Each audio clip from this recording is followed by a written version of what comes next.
ऐसा बिल्कुल नहीं मतलब ऐसा होना नहीं चाहिए बिल्कुल।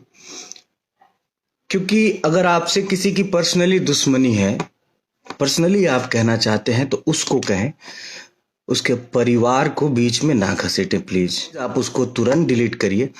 आपको जिससे बात करना है उसके बारे में कुछ कहिए, उसके परिवार को बिल्कुल इसमें ना घसीटिए प्लीज। और हम बाहर बदनामी होती है इन सब चीजों से, बाहर बदनामी होती है।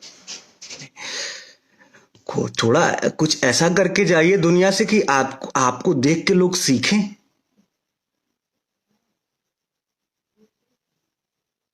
वरना सबको है आपके जाने के बाद या मेरे जाने के बाद लोग बोले कि अच्छा आदमी था यार, लोगों के लिए करके गया।